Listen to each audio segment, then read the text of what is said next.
Palabra Fiel presenta Un despertar en la palabra con Leonel Obispo.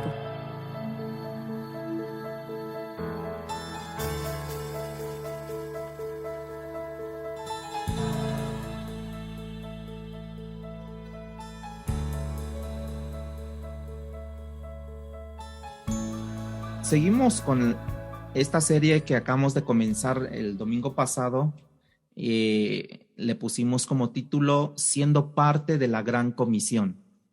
Hoy vamos a abordar el tema número 2 y el tema número 2 se llama Hablando acerca del reino de Dios. Hablando acerca del reino de Dios. Precisamente es basado en el libro de los Hechos y esa es la encomienda, llevar el evangelio, llevarlo hasta los últimos rincones de la tierra, hermanos. El día de hoy vamos a ver el inicio de la narración de Lucas de una manera extraordinaria, ¿sí? Lucas, por ejemplo, era griego, él no era judío, era griego convertido al cristianismo, diríamos con pleno conocimiento del judaísmo, ¿sí?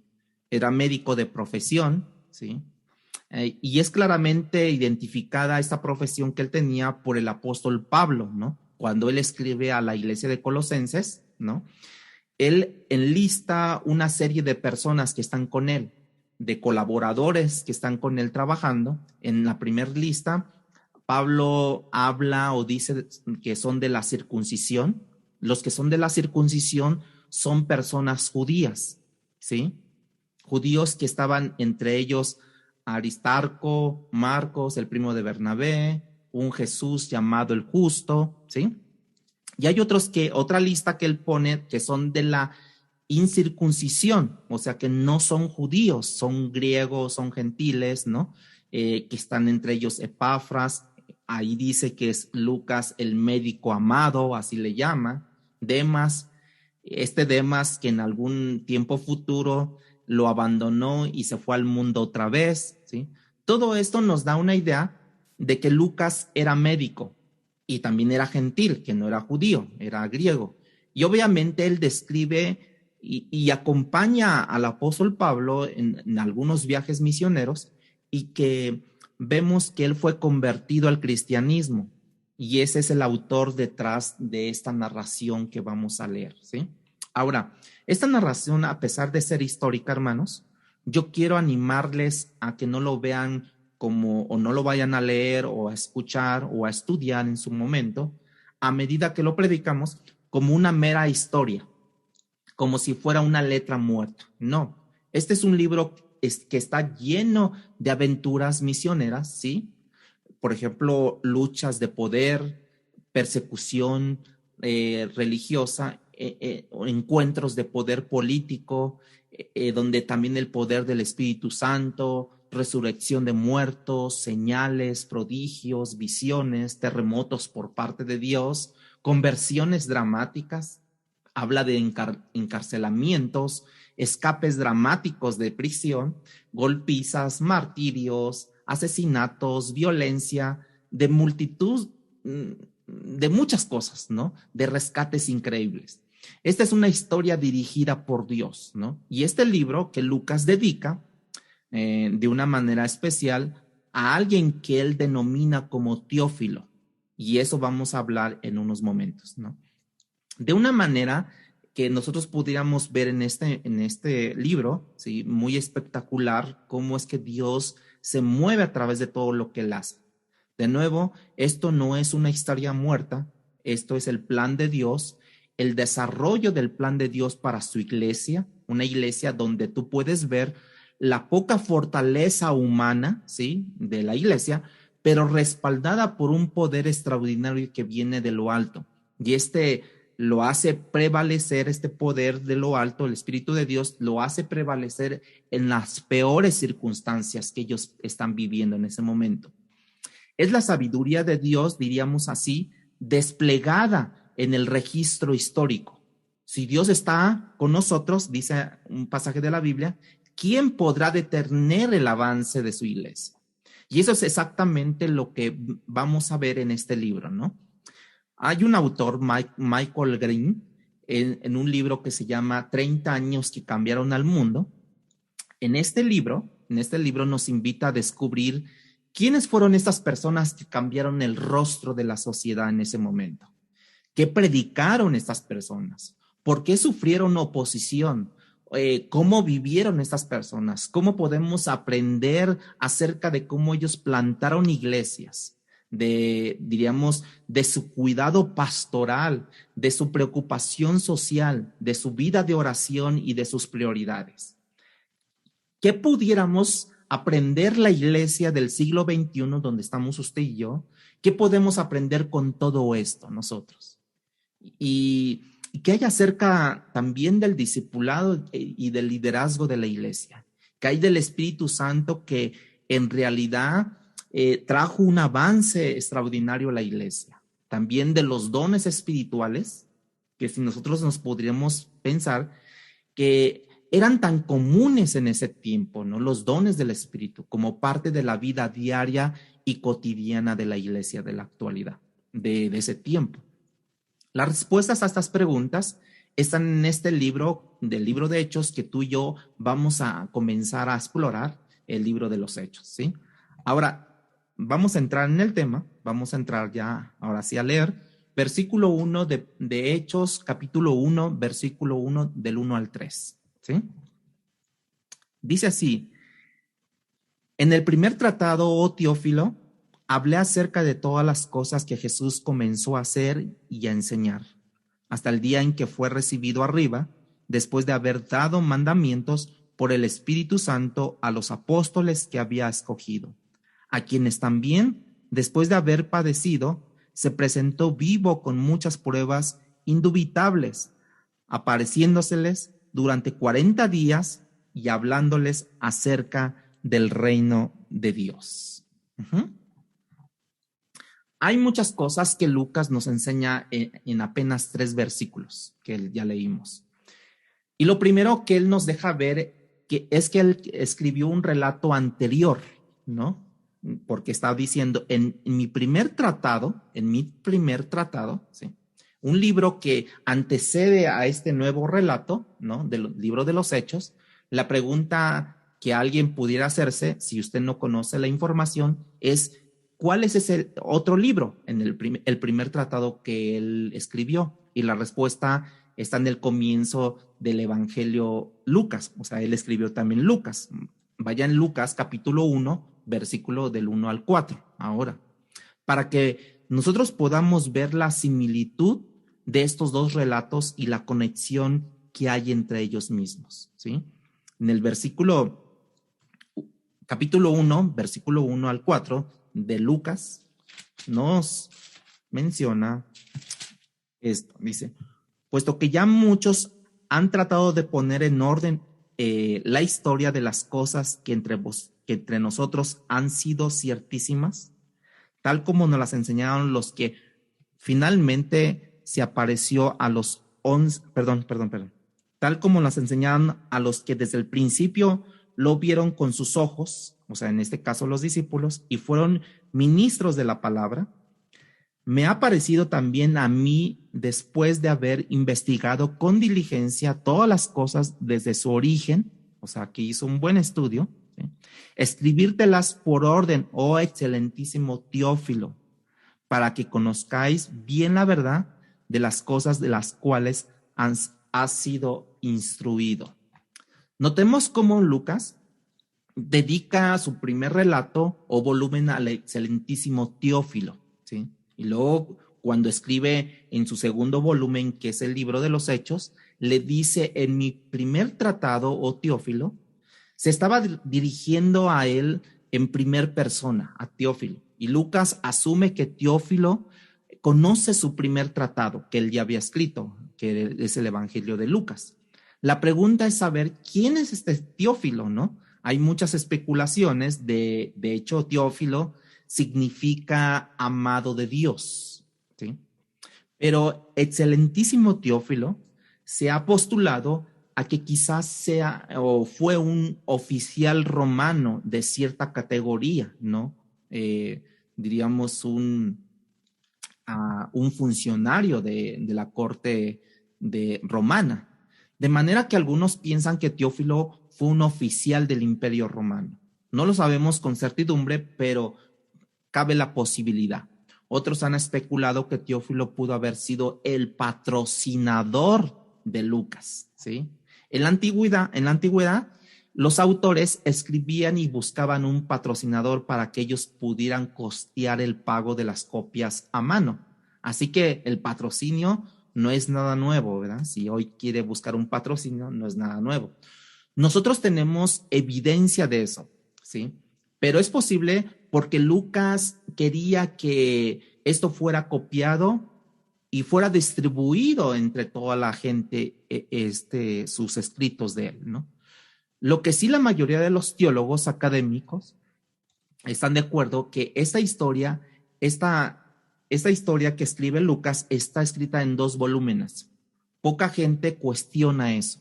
Entonces, una sola historia, diríamos, escrita en 2 volúmenes, ¿no? El libro de Lucas llega su relato hasta donde asciende a Jesús a los cielos. El primer relato tiene que ver con el ministerio de Jesús y diríamos que el segundo relato, o sea, el libro de los Hechos, ya no está Jesús, pero tiene que ver con el ministerio de los apóstoles, el ministerio que Jesús fue empoderado por el Espíritu Santo a partir del Jordán cuando el Espíritu descendió sobre él. Y el ministerio de los apóstoles fue empoderado por el mismo Espíritu a partir del versículo 8 de Hechos 1:8, cuando se les anuncia que descendería poder de lo alto, Señor. De manera que esta es una historia, un solo ministerio con 2 fases. ¿Cuáles son esas 2 fases? La primera fase es el ministerio de Cristo empoderado por el Espíritu Santo. Y la segunda fase es el ministerio de los apóstoles empoderados por el mismo Espíritu. Jesús comienza la tarea, los apóstoles la terminan. De manera que ahora nosotros sabemos en apenas 2 versículos a quién se le dedicó este trabajo. ¿A quién se le dedicó? ¿Quién pudo haber sido Teófilo? Ya lo sabemos. Que cubrió Lucas en el primer tomo, que fue el Evangelio de Lucas, y que cubre en el segundo tomo, en el segundo volumen, en el libro de los Hechos. Pero hay algo más que nosotros aprendemos, y es que Lucas nos deja ver que antes de ascender Jesús a los cielos, él estuvo apareciéndoseles a los discípulos por 40 días. Nos deja ver incluso el propósito de las apariciones y nos deja ver el motivo o el tema de conversación durante estos 40 días de apariciones a los apóstoles. Él dice aquí de qué hablaron. En el versículo 3 de Hechos 1:3 dice: a quienes también después de haber padecido, o sea, Jesucristo, se presentó vivo con muchas pruebas indubitables, apareciéndoseles durante 40 días y hablándoles acerca del reino de Dios. ¿De qué hablaron? Del reino de Dios, ¿sí? Indubitables, pruebas convincentes, ¿sí? Jesús se les apareció a sus discípulos porque él sabía que ellos no habían creído en la resurrección. Ellos fueron, por un momento dado, forzados a creer que Cristo había resucitado. De hecho, ustedes recuerdan que los primeros reportes que vinieron fue por parte de las mujeres.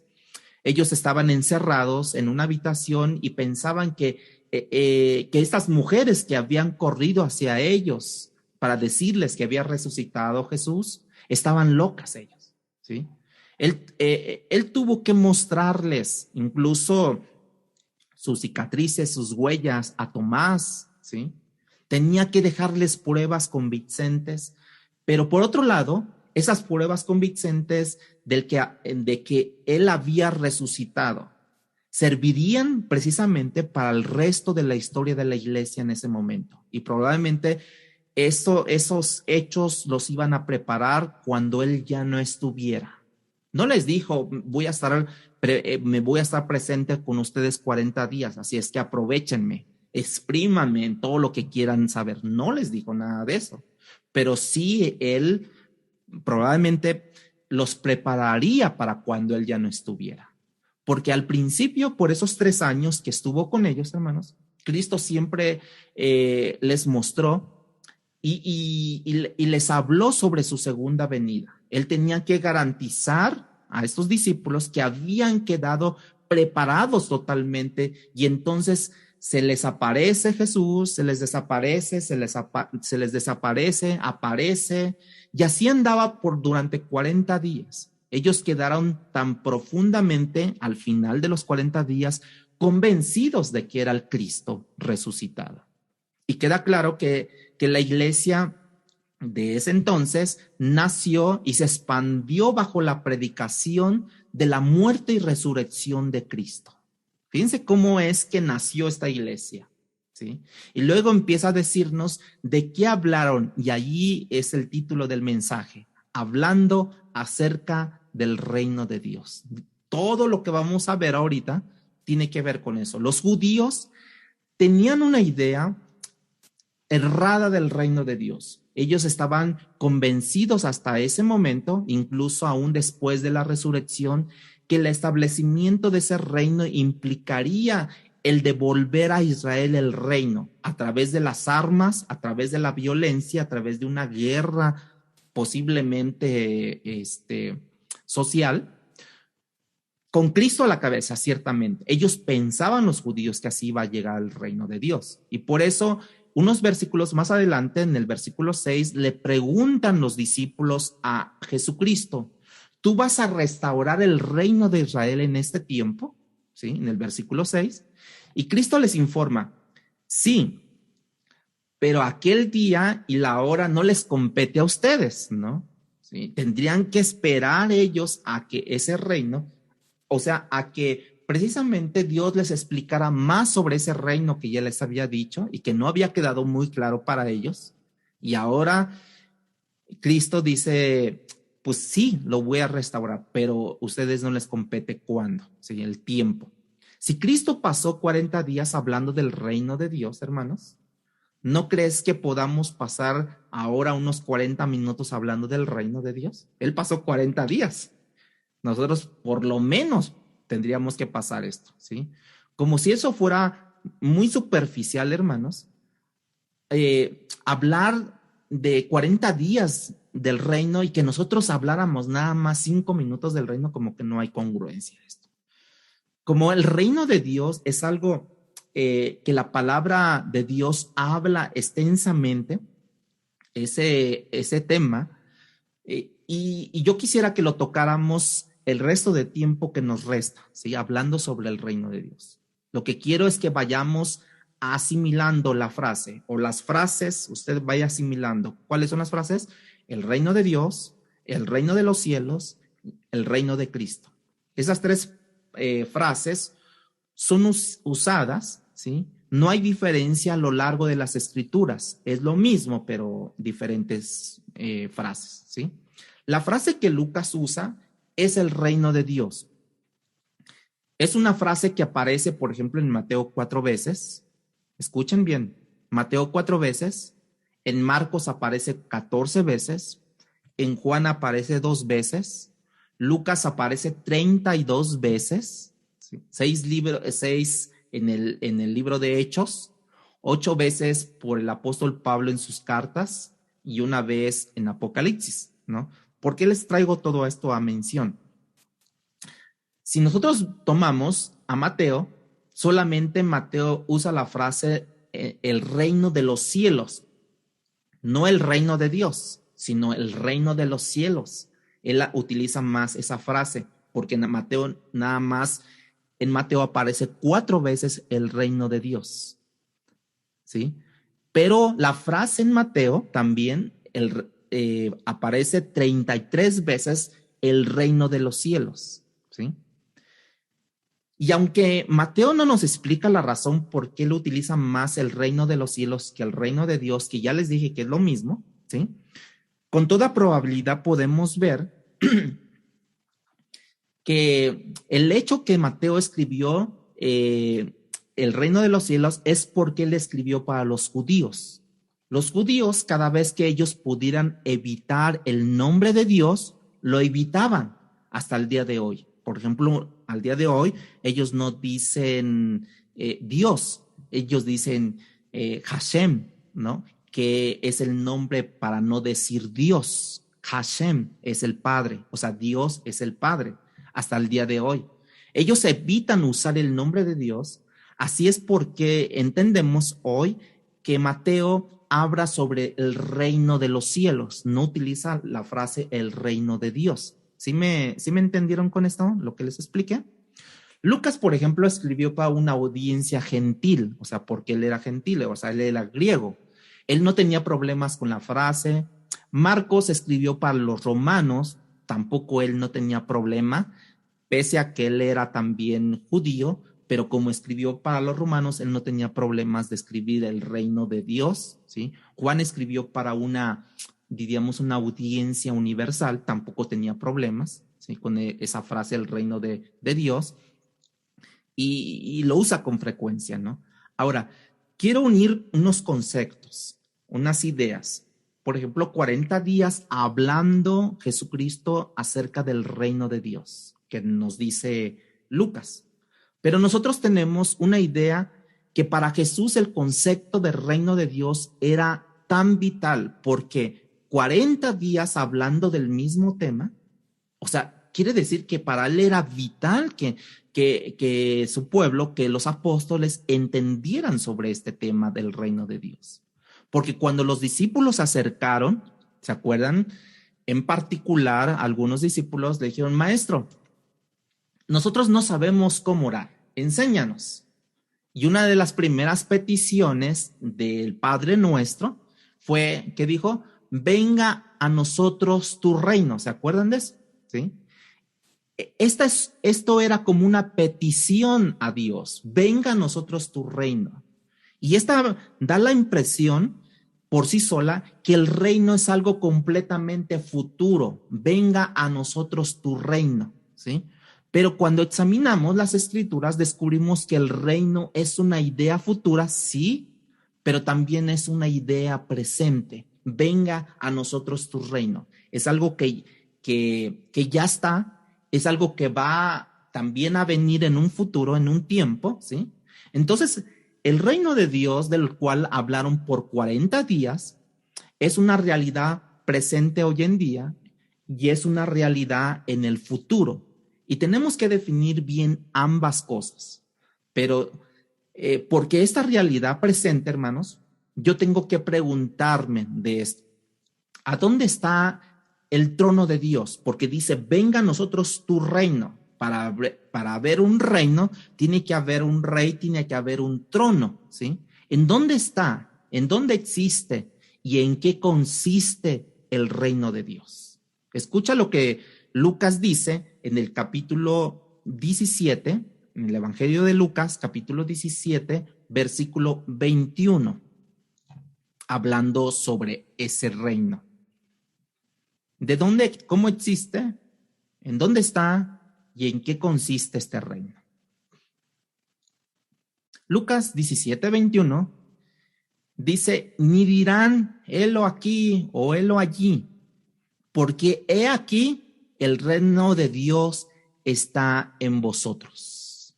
¿Qué quiso decir con esta frase? Porque porque aquí el reino de Dios está entre vosotros. O sea, que él mismo era el reino y que él mismo se había dejado manifestar en la tierra este reino. Y sin embargo, si así lo pensamos, Cristo les enseñó a pedir a sus discípulos, venga a nosotros tu reino. Pero si él ya estaba allí como reino, ¿sí? ¿Por qué les enseñó a pedir, pese a eso, venga a nosotros tu reino? En este momento actual que ellos estaban pidiéndole que les enseñara, el gobierno de Dios es completamente ejercido en los cielos, porque dijo, hágase tu voluntad en la tierra como en los cielos. Se estaba ejerciendo allá arriba en los cielos la voluntad, pero que ellos pedían que esa voluntad también se ejerciera también en la tierra.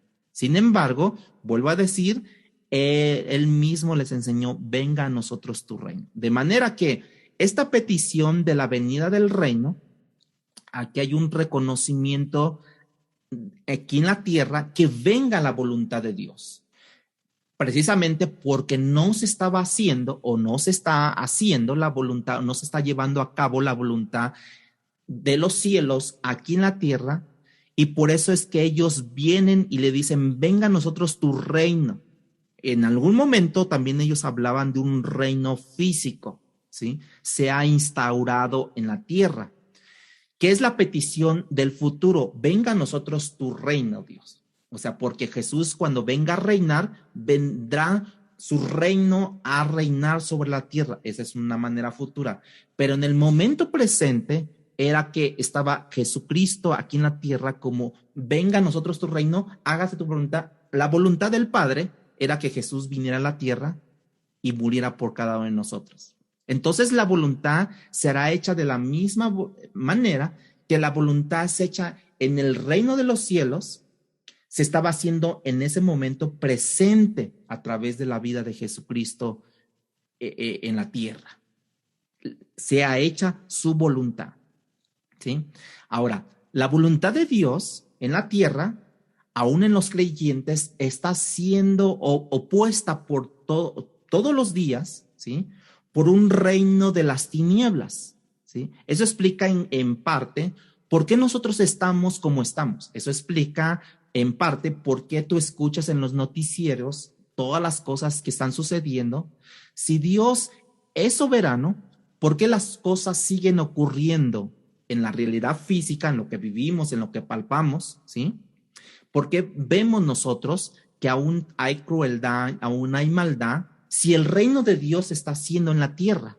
Bueno, precisamente les vuelvo a decir, porque muchos, a pesar de que somos cristianos, nos estamos oponiendo a que el reino de Dios opere de una manera espiritual, ¿sí? Lo que vamos a hablar en este momento es algo sobre de lo espiritual, ¿no? ¿Por qué? Porque lo físico va a ser cuando Él venga a reinar sobre esta tierra. Ahora vamos a hablar sobre lo físico. En el corazón del creyente, en nuestro corazón que antes reinaba el pecado, pero que ahora somos libres en Cristo, y ahora Cristo diríamos que reina en su lugar donde reinaba el pecado, ahora reina Cristo, de tal forma que el reino de los cielos, el reino de Dios en su realidad espiritual, es presente en mi vida cuando yo acepté a Jesucristo, cuando yo decidí por voluntad y gracia y misericordia de Dios seguir este camino. Ahora, su trono, ¿dónde está? Está en mi corazón de cada creyente que ha tomado esta decisión. Donde el pecado estaba, ya no reina el pecado, sino ahora reina Jesucristo en el trono de mi corazón, porque ahí se vino a sentar como Dios, como el soberano, como el Rey de Reyes, aunque ese está en el presente, pero nosotros luchamos contra el pecado constantemente. Nosotros luchamos, y entonces Jesucristo está reinando aquí, está sentado en el trono de mi corazón, está sentado en el trono, pero a veces lo hacemos que se levante. ¿Por qué? Porque hay una lucha constante. El reino de los cielos es un reino que se abre, diríamos, paso en medio de una lucha contra el pecado constantemente, en medio de las huestes espirituales de maldad que hacen guerra contra nosotros, y que Pablo escribe precisamente en Efesios capítulo 6, que habla sobre esta guerra espiritual que no es carnal, sino poderosa en Cristo Jesús. Hoy nosotros tenemos una ventaja sobre aquellos hermanos del primer siglo, porque en este momento nosotros tenemos una revelación completa sobre el reino de Dios. En el momento que Cristo ascendió a los cielos, ¿sí? En ese momento ni Pablo había sido convertido, no había escrito ni las 13 cartas de Pablo, no existían, Pedro no había escrito nada, de manera que nosotros tenemos una revelación completa, o mucho más completa que lo que tuvieron los apóstoles. Escucha cómo Cristo ayuda a los discípulos a entender en Mateo capítulo 11, versículo 12. Cómo Cristo les enseñó a sus discípulos a entender ahora sí, pasaje por pasaje, acerca de lo que el reino de los cielos implicaba para ellos y para la iglesia futura, que somos usted y yo. ¿Cómo es que ese reino está? Y una de las cosas que ya Cristo había enseñado y quizás amplió durante esos 40 días que estuvo ahí con ellos, la amplió esta enseñanza. Ya lo tienen ahí, Mateo capítulo 11, versículo 12. Dice que desde los días de Juan el Bautista hasta el día de hoy, o sea, hasta cuando él está hablando, el reino de los cielos sufre violencia y los violentos lo arrebatan, ¿sí? Desde que Juan el Bautista apareció, dice Cristo, anunciando el reino de los cielos, o sea, el reino de Dios, sufre violencia. Y si ustedes se acuerdan, de hecho, Juan el Bautista fue decapitado, ¿sí? Necesitamos saber más qué implica la violencia, ¿sí? La iglesia se ha estado abriendo paso desde que Juan apareció como iglesia, cuando él empezó como pueblo de Dios, ¿sí? En medio de una oposición justamente por el reino de las tinieblas.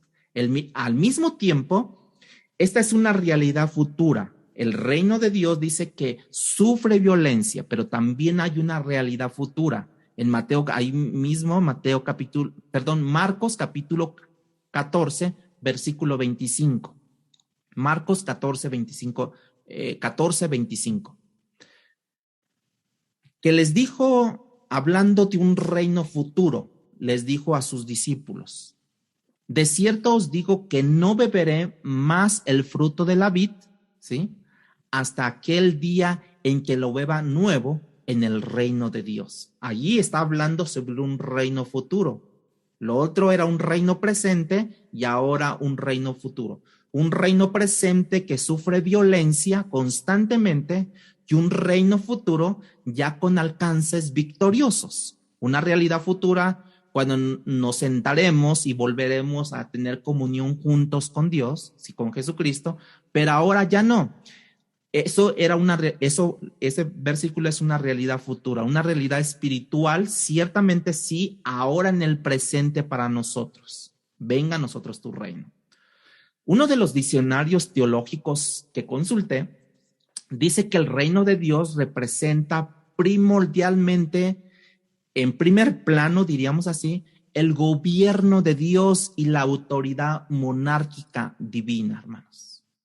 O sea, está reinando, o cuando nosotros decimos, venga a nosotros tu reino, cuando nosotros decimos, venga a nosotros tu reino, entonces viene a mi vida y toma el control de mi vida, se sienta en el trono, el gobierno de Dios y la autoridad de Dios se empieza a ejecutar en mi vida, o definitivamente yo le doy el gobierno a las cosas carnales, a las cosas del diablo, a las cosas que no son de Dios.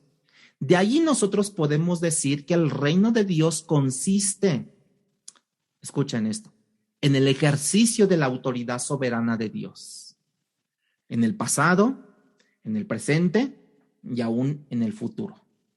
O sea, hay un ejercicio completamente de la autoridad soberana. Y ahora tenemos una mejor idea cuando el reino de Dios, un reino que se está enfrentando, como dijo Jesucristo, desde Juan, con violencia, hay apedreamientos, ¿se acuerda usted? Hubo encarcelamientos, hay liberación repentina de las cárceles, hay terremotos por parte de Dios, hay violencia de multitudes, hay luchas de poder, hay encuentros políticos, ¿sí?, que arrecian contra la iglesia de Jesucristo, sufre violencia. Todo eso es parte de una lucha entre el reino de Dios en contra del reino de las tinieblas. ¿De qué reino tú estás? Usted podría decir, bueno, pues si estoy aquí es porque estoy en el reino de Dios. ¿Tú quieres saber por qué este mundo anda tan mal? Pues solamente escucha el título que Cristo dijo le da a Satanás, el Dios de este mundo. Satanás no se llama Dios de este mundo, a él se le dice el Dios de este mundo, porque Dios le dio, porque Dios francamente le dio el nombre a Satanás. A él le sigue el mundo. Diríamos que Satanás representa a este mundo tiene la forma satánica, si tú quieres ponerlo de una forma así. Jesucristo le llama al príncipe del imperio del aire, ¿no? Cristo y Satanás representan dos reinos en conflicto todo el tiempo. Pero nosotros vemos, es como algo, pudiera yo llamarlo algo teológico.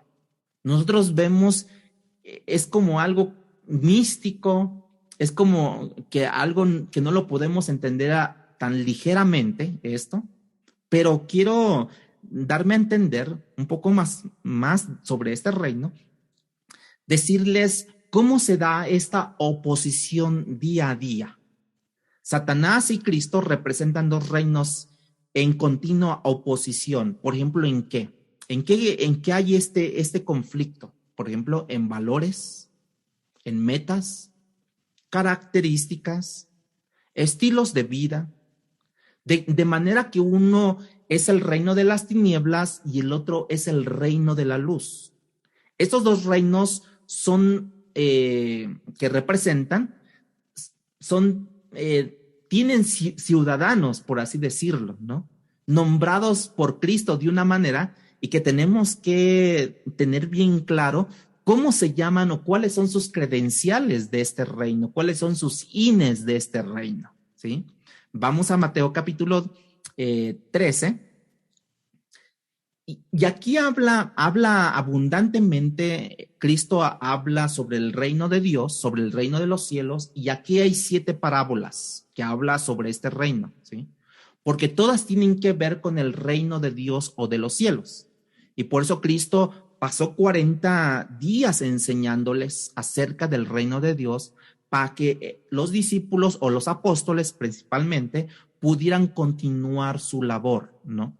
Pero la parábola del sembrador, que es una de las parábolas más conocidas, un hombre dice que sale a sembrar, dice que sale al campo y comienza a tirar semilla, y según la semilla fueron cayendo en diferentes terrenos. Eso lo tenemos bien ubicado. Así que fue el terreno produciendo según donde caía esa semilla, ¿no? Uno produjo arbojos, dicen que otros creció la semilla y temporalmente luego se marchitó porque cuando salió el sol, pues se marchitó, no tenía suficiente raíz esa semilla. Y luego los discípulos le dijeron, no, maestro, no entendemos. Y bueno, ellos no fueron tan brillantes espiritualmente hablando, ¿verdad? Para poder entender. Se parecen a nosotros muchas veces, ¿no? Y Jesús les dice, acuérdate que te dije que hay ciudadanos, hermanos. Acuérdense que les dije que hay ciudadanos y que cada uno de ellos tiene credenciales. Vean lo que dice en Mateo 13, versículo 38.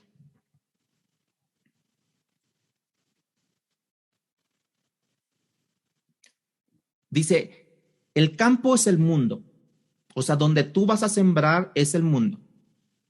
Dice, la buena semilla son los hijos del reino, el reino de Dios. Y la cizaña son los hijos del malo. Bueno, una buena semilla germinó y prevaleció. Esos son los hijos del reino. ¿De qué reino? De ese reino de que Jesús estuvo hablando 40 días. ¿Y cuál es el otro reino? La cizaña, que son los hijos del maligno. O sea, aquí ya tenemos sus dos credenciales. Uno son los hijos de luz y otros son los hijos de las tinieblas. Esas son las credenciales que van a mostrar cada uno de ellos. Cualquier persona va a mostrar su credencial. No hay un tercer reino. Hay el reino de las tinieblas y hay el reino de la luz. Es como si Jesús dijera, ¿no? Tienes que saber una cosa. Hasta que yo regrese, esos dos hijos o esos dos semillas tienen que crecer juntos. Y ahí está la parábola del trigo y la cizaña. Los discípulos le preguntaron, Jesús, si quieres las separamos, las cortamos. Y Jesús dijo, no, déjalos, es parte del proceso.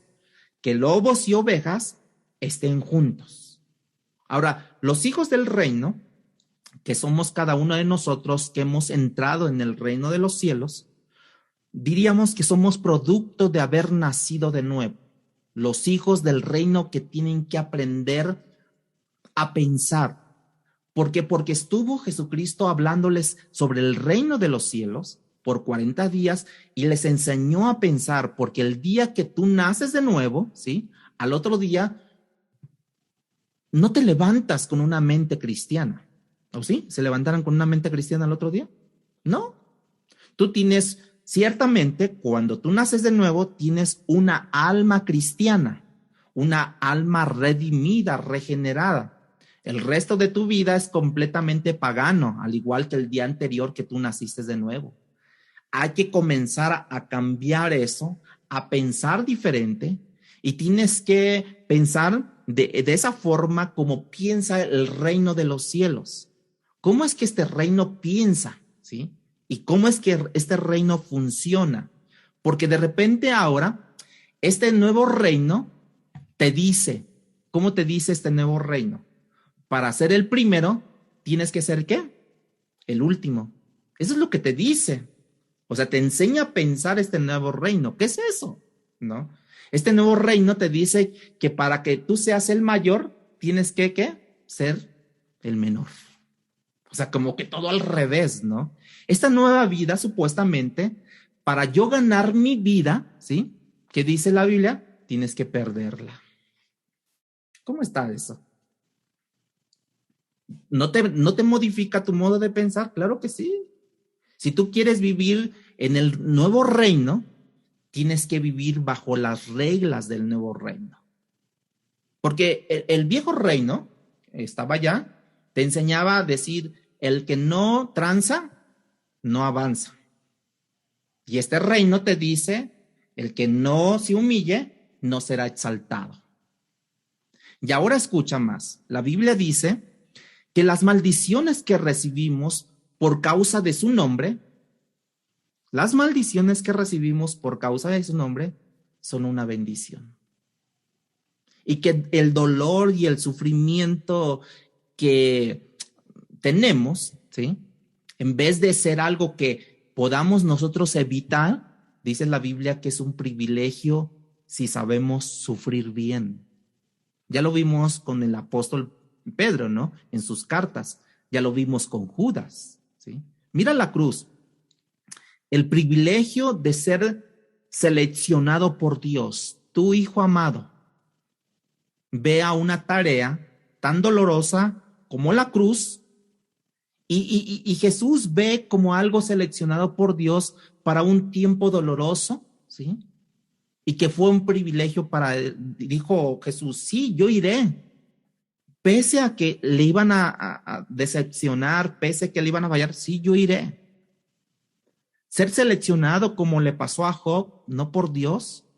Ser seleccionado como le pasó a Pablo, como le pasó a Moisés, como le pasó a todos los apóstoles, algunos de ellos, o prácticamente a todos, que fueron martirizados, cuando Jesús les dijo, y me seréis testigos, o sea, me seréis mártires ustedes. Pese a eso dijeron, gracias Dios, porque somos privilegiados. Por eso es que Pablo le dice a los colosenses, a vosotros se les ha concedido no solamente creer en Cristo, sino el sufrir por el sufrir por él. Por eso les digo que tenemos que cambiar o tenemos que saber pensar en este nuevo reino.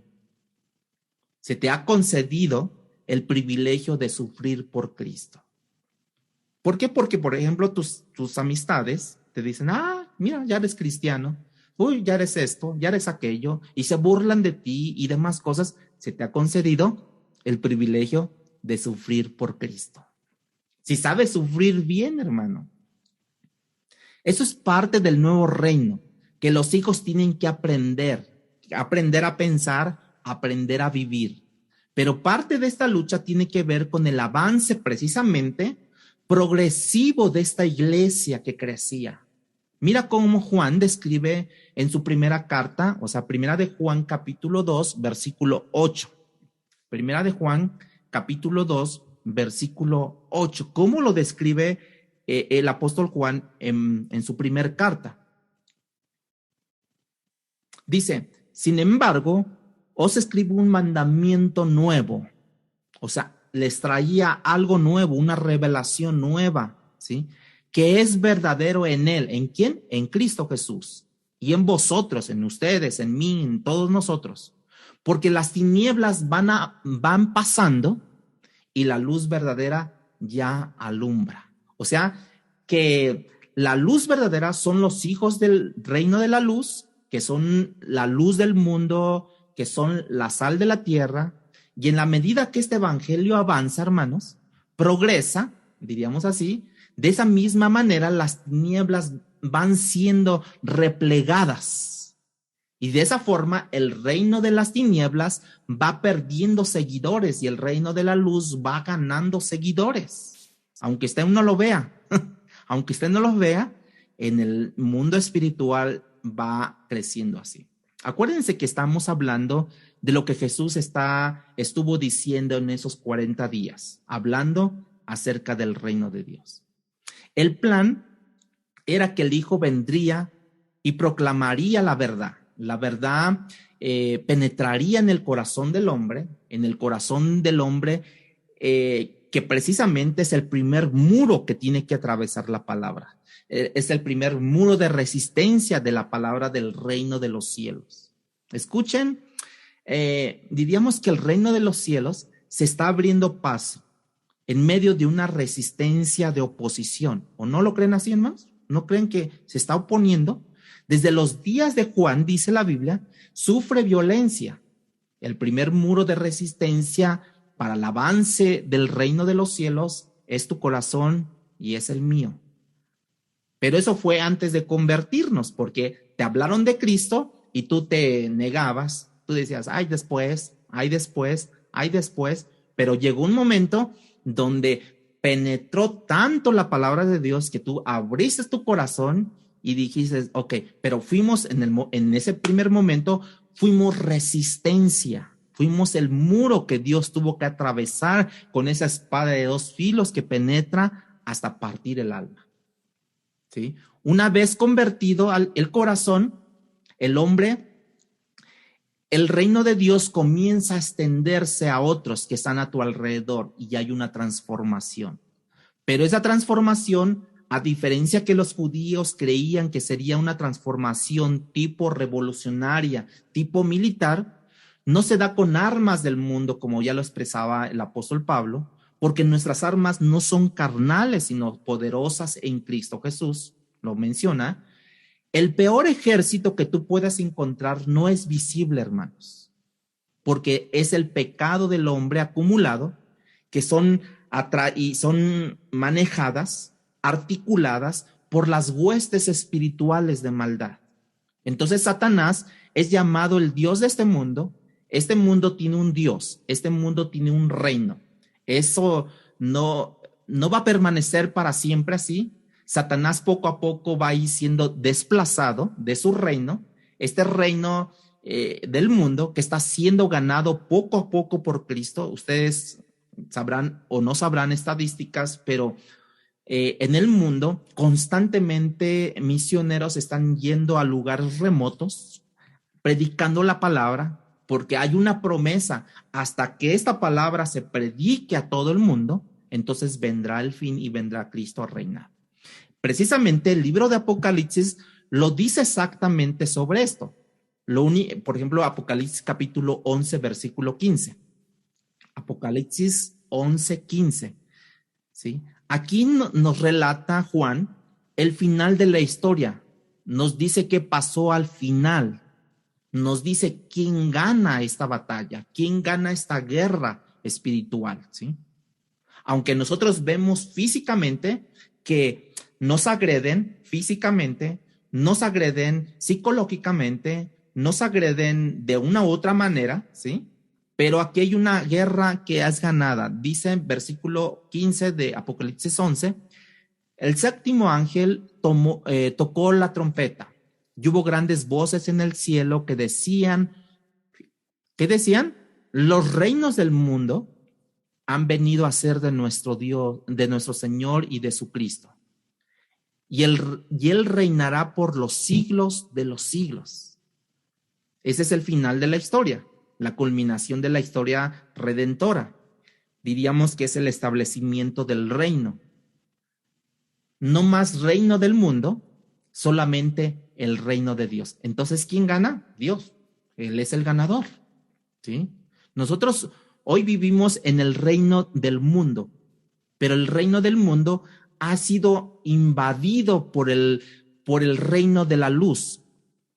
Así es que tú tienes que entender que tú y yo estamos ocupando un territorio del enemigo, porque este es el reino de Satanás.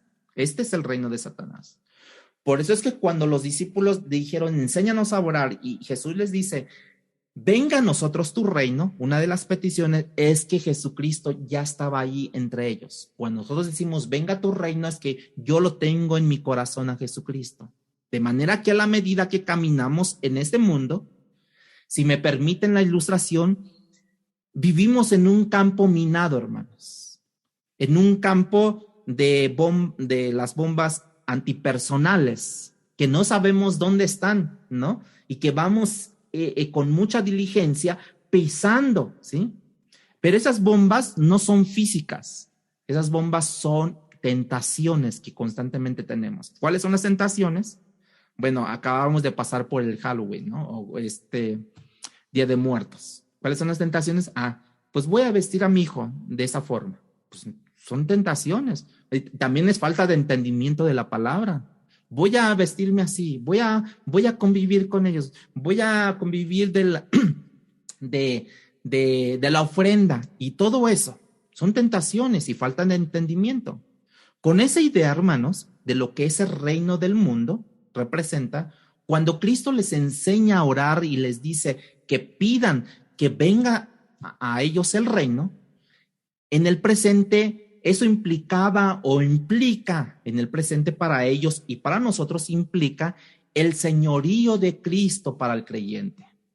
O sea, yo quiero, Señor, que tú vengas a reinar en mi vida, que las decisiones que yo tome no sean mis decisiones propias dirigidas por mi pensamiento, dirigidas por mí, sino sean dirigidas por ti, que tú eres el Señor de mi vida, que tú eres el Cristo, que tú eres el Rey de mi corazón. En la vida de nosotros, hermanos. Cuando nosotros hablamos de la expansión del reino de Cristo, que ya definimos cómo es que es el ejercicio de su autoridad monárquica, lo que implicaría para mi vida, para tu vida, que es que el señorío de Cristo ha sido aumentado cada día en nuestras vidas, hermanos. Que ya no tomamos decisiones bajo nuestros propios principios o nuestras propias moralidades o nuestras propias enseñanzas, sino ahora somos dirigidos por parte de Dios para que el Señor sea el Señor de nuestras vidas. De manera tal que ahora ha cambiado eso en nuestras vidas. Tu forma de pensar, a partir del señorío de Cristo, tú ya no piensas como pensabas. Cambia nuestra forma de pensar, cambia nuestra forma de hablar, cambia nuestra forma de exigir las cosas, de demandar las cosas, de cuestionar, de esperar, de actuar, de valorar, hermanos, de desear, incluso de juzgar, cambia. Todo eso fue cambiado porque tú eres ahora ciudadano de un nuevo reino, el reino de Dios. Y cuando la gente te ve, hay menos evidencia del hombre viejo, hermanos. O debería de haber menos evidencia del hombre viejo cuando la gente te ve. Menos evidencia de ser ciudadano del antiguo reino y más evidencia del nuevo hombre, hermanos. Así que cuando pedimos que venga tu reino, estamos pensando en la consumación final, sí, de este reino físico. Pero mientras llega ese momento, hay algo que está relacionado con el reino de que Cristo vive en mi vida, que también tiene que expandirse y que tiene que verse con el señorío de Cristo en cada una de las áreas de vida que ya mencionamos en ese momento, ¿sí? Todo debe de ser, diríamos, permeado, invadido, gobernado por Cristo, hermanos. Nuestra forma de hablar, nuestra forma de pensar, nuestra forma de negociar, nuestra forma de educar tiene que cambiar.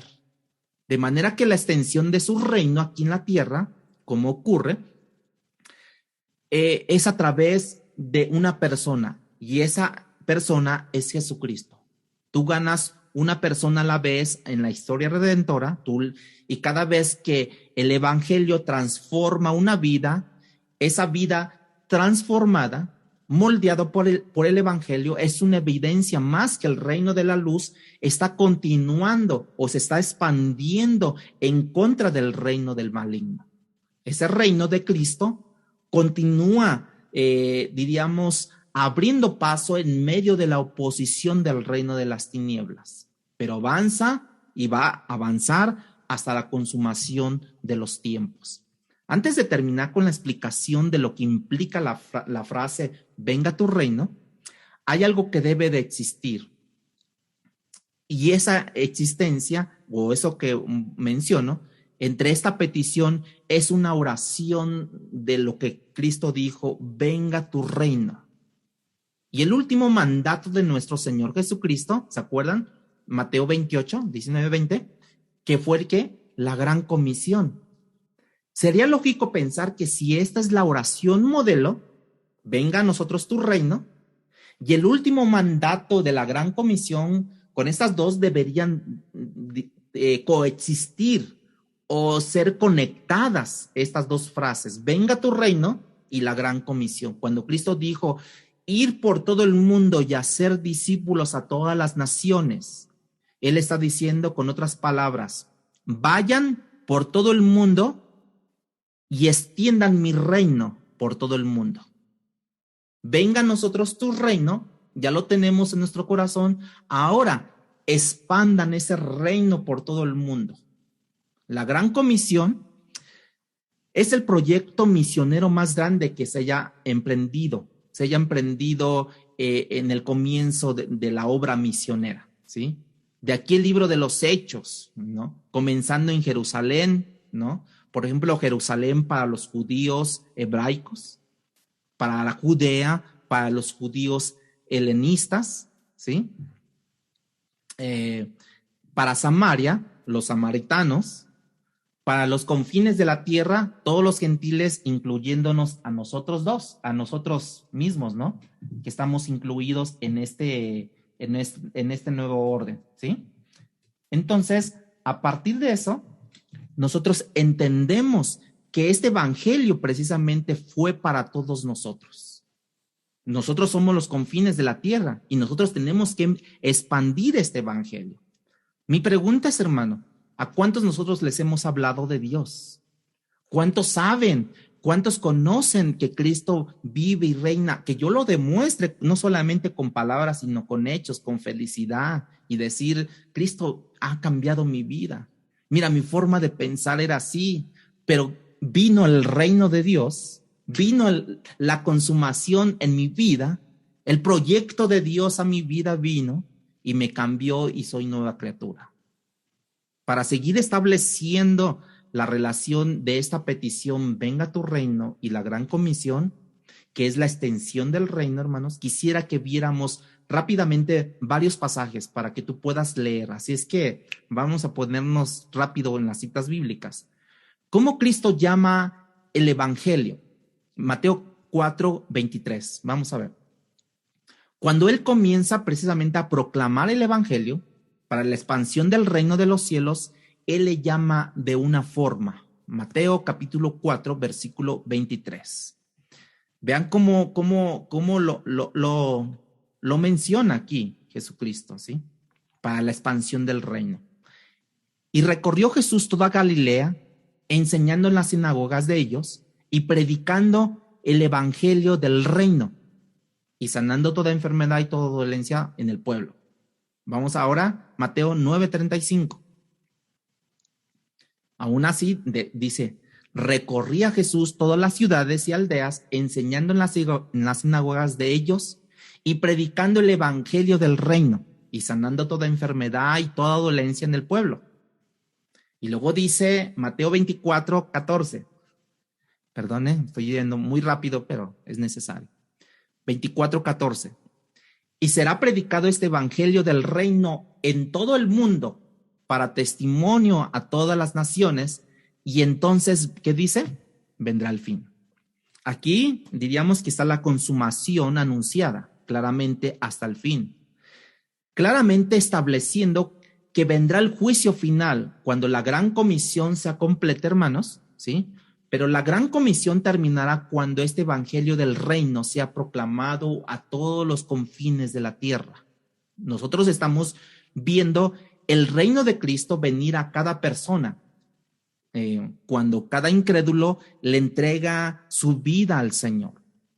La razón por la que el evangelio es llamado el evangelio del reino es porque este reino tiene un rey, y ese rey es Jesucristo, y el evangelio es Cristo, el ungido de Dios.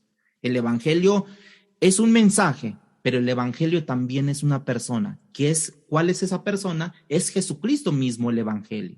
En otras palabras, diríamos que Cristo es el mensajero y él, Cristo, es el mensaje. Él trae las buenas nuevas, pero resulta que él es las buenas nuevas también. Porque dijo, yo soy el camino, la verdad y la vida. Nadie viene al Padre si no es a través de mí. O sea que él es el evangelio, ¿sí? Que él es el mensajero, que él trae el mensaje, ¿sí? O sea, entendemos eso, que todo gira en torno a él. El evangelio no es un mensaje, el evangelio es una persona. ¿Quién es esa persona? Cristo Jesús. Ahora, el reino de los cielos también es una realidad futura, y Cristo quiere que tú, como su hijo, como el hijo de un rey, como un hijo del reino de la luz, ¿sí? Tú puedas pedir por la consumación de ese reino. ¿A cuál reino tú perteneces? Venga a nosotros tu reino futuro. A manera de aplicación, hermanos, quisiera preguntarte, realmente que contestes honestamente entre tú y Dios, sin maquillar la respuesta, diríamos así. ¿Qué tan apasionado día a día tú vives esperando y anhelando el reino de Dios que venga? O sea, la segunda venida de Cristo. ¿Qué tan apasionado vives tú? Que hoy pudiera ser que Cristo llegara. ¿Cuál real es eso en tu mente? Muchos pues dirían, ay sí Dios, porque ya no aguanto este mundo, ya. No. Pero ¿qué tan preparado estás? ¿Qué tan apasionado estás? Cuando yo no deseo el retorno de Cristo, hermanos, yo debería preguntarme por un lado, o de verdad cuando ni siquiera ni piensas en el retorno de Cristo, deberías de preguntarte, ¿soy verdaderamente hijo de Dios? Porque supuestamente yo soy de un reino que yo no quiero que venga Cristo. No me interesa que venga, ni tan siquiera pienso en ese reino. Entonces quiere decir que no eres creyente, porque todo incrédulo, honestamente, no desea el retorno de Cristo, ni piensa en eso, no conoce de eso, porque el retorno de Cristo tiene que ver con un juicio. Y cuando tú no esperas su retorno, entonces no quieres recibir ese juicio de Dios. Cuando no esperas, no sabes ese retorno, también usualmente estamos tan apegados a este mundo que realmente no nos interesa el retorno de Cristo. Fíjate cómo la Real Academia, o el diccionario, que no es cristiano, explica la palabra mundano, que no es cristiano, este diccionario de la Real Academia. Para explicar sobre mundano, dice alguien que atiende demasiado las cosas de este mundo. Y es alguien que no es cristiano y que así lo pone, alguien que atiende demasiado las cosas de este mundo. Piensa o pone en una balanza cuánto atiendes las cosas de este mundo contra las cosas que atiendes del reino de Dios o el reino de los cielos. Pon en balanza. ¿Cuál es? ¿Cómo está? Porque si miras aquí abajo, sus intereses no son el reino de los cielos. Su estilo de vida no demuestra que sus intereses son el reino de los cielos. Cristo dice a los ciudadanos de la luz a los ciudadanos del reino del cielo, dice, buscad primeramente el reino de Dios primero. ¿Se acuerdan? Porque este reino, ¿sí? Porque este reino precisamente lo demás lo va a traer por añadidura. Cuando hacemos lo inverso, hermanos, eres ciudadano del reino, pero buscas las tinieblas primero. Fíjense qué tan fuerte, ¿no? O sea, buscamos primero las cosas de aquí, de las tinieblas, y después, si tenemos tiempo, si tenemos deseos, entonces buscamos las cosas del reino, de las cosas eternas. No hay un tercer reino, como ya lo mencioné. O somos de la luz o somos de las tinieblas. ¿Qué reino tú estás prefiriendo? ¿Qué reino tú estás buscando? ¿Qué reino estás poniendo como prioridad? ¿El reino de las tinieblas o el reino de Dios?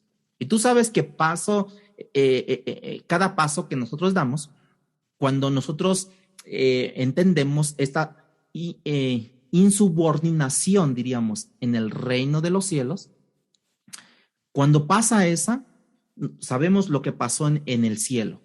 Cuando Lucifer se quiso poner al tú por tú y entonces fue expulsado. Tú sabes lo que pasó en el jardín del Edén cuando hubo la insubordinación en contra del reino de los cielos. Ellos fueron expulsados del Edén. Ahora, si tú estás en el reino de la luz, te recuerdo que nadie nace en la luz, hermano. Nadie nace en la luz. Nacemos todos en el reino de la oscuridad.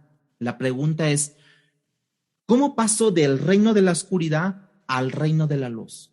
Porque Cristo les habló por 40 días y abordó todos esos temas, y quizás con más detalle que lo estoy haciendo yo, porque una vez más nosotros tenemos la epístola de los Romanos, escrita por Pablo, y dice que la fe viene por el oír, y el oír viene por la palabra de Dios.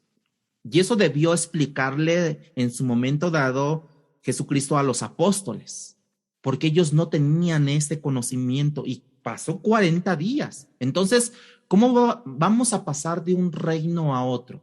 Allí está. Dice que por la fe, por la gracia solamente, a través de la fe en la persona de Jesucristo, en su vida, muerte y resurrección, ¿sí? Su vida, para que podamos tener sus méritos en la vida de Cristo, que nosotros pasemos de un reino a otro a través de la vida de Jesucristo para tener los méritos en su muerte, para que nosotros podamos tener nuestros pecados perdonados. Cuando Él murió, entonces por su sangre que nos limpia de todo pecado, pasamos a ser perdonados por su muerte. Y su resurrección como garantía de la promesa que Él nos hizo, que resucitaría al tercer día y que ascendería a los cielos para estar con el Padre. Así nos muestra a nosotros que también tendremos que pasar por esta muerte, porque es necesario, está establecido a los hombres que mueran una sola vez y después el juicio de Dios, ¿sí? Por eso implica, hermano, que tenemos que renunciar a nuestra lealtad del reino anterior, donde vivíamos, porque ahí nacimos. Pero ¿cómo hicimos la transición a pasar al reino de Dios? Mediante la vida, la muerte y la resurrección de Jesucristo, al tener ahora Cristo reinando en nuestros corazones. Y muchos de nosotros hemos nacido de nuevo y todavía tenemos lealtad profunda con el reino de las tinieblas. ¿Cómo está eso? Y eso no es poca cosa, hermano. Eso es insubordinación al señorío de Cristo. Y es en contra del señorío de Cristo y en mi vida a quien tú invitaste para que Él reinara en nuestros corazones. ¿Sí? Y tú tienes que, por así decirlo, jurar lealtad al nuevo reino, al reino de la luz, al reino de los cielos, al reino de Dios, lealtad, lo cual implica muchas cosas y implica renuncias de muchas cosas. ¿Qué buscamos primero? ¿El reino de Dios o buscamos primero las cosas de este mundo?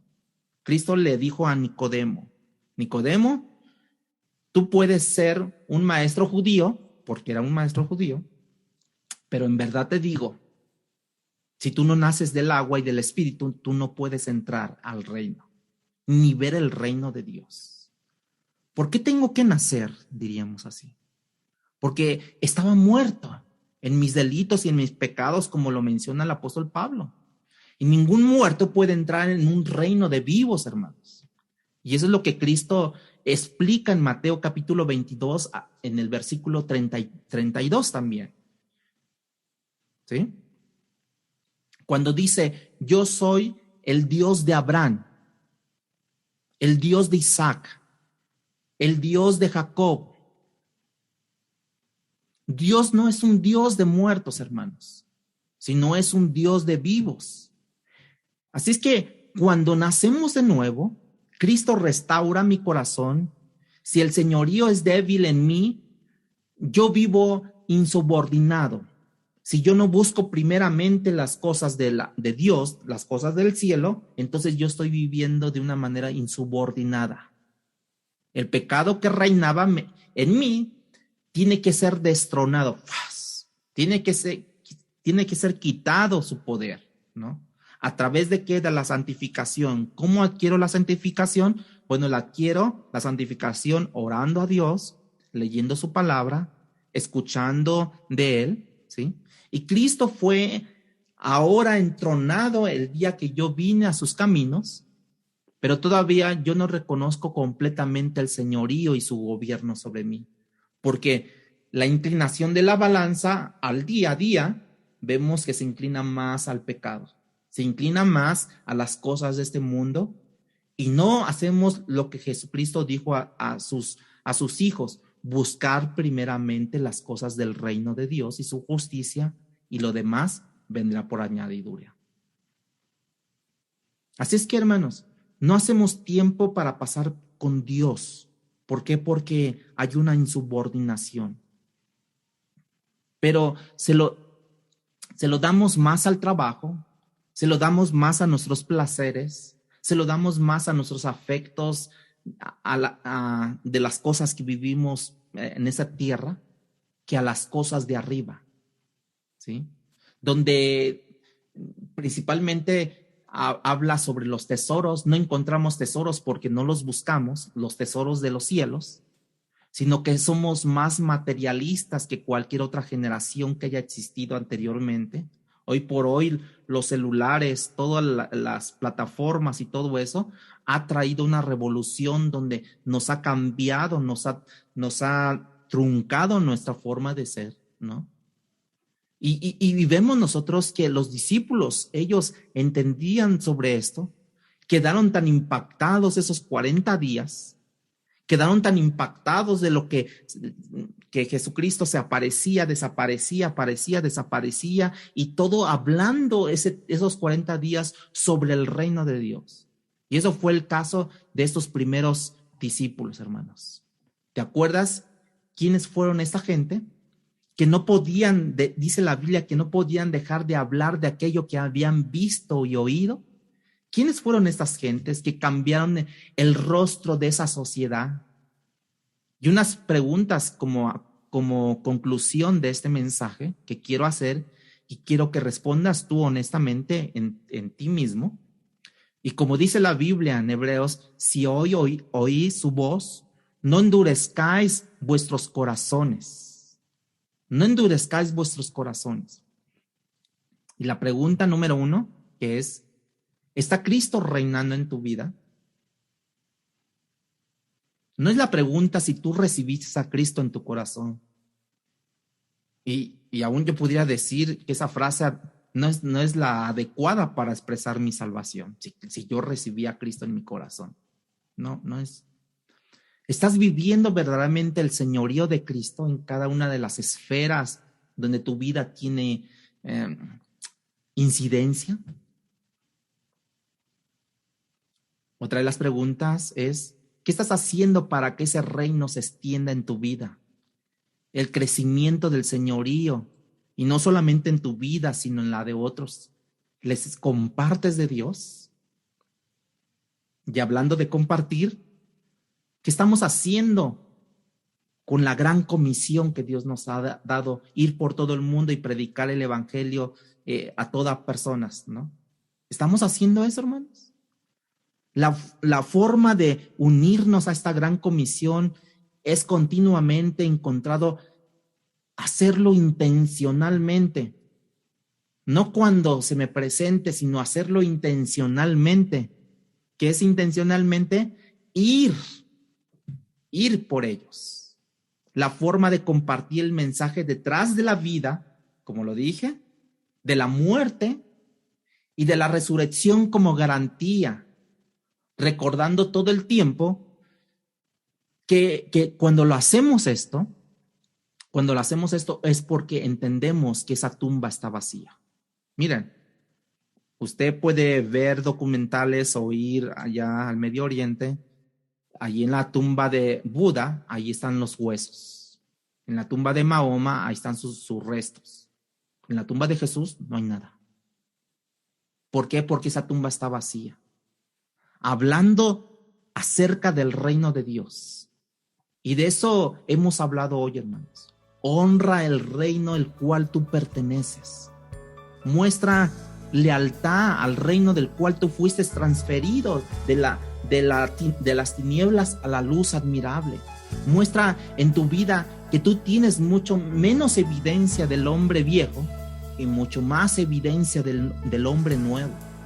Muestra al mundo la buena obra de Dios en tu vida para que ellos puedan arrepentirse en el día de su visitación, en el día cuando Dios abra sus vidas, abra sus corazones, ellos puedan arrepentirse y entonces verdaderamente este reino del cual Cristo dedicó en hablarles por 40 días antes de su ascensión pueda ser una realidad por la cual tú puedas vivir.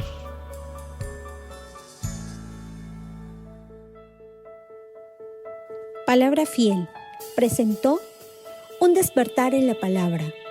No olvides buscarnos en Facebook y YouTube como Iglesia Palabra Fiel CDMX y seguir las transmisiones por Zoom de cada domingo.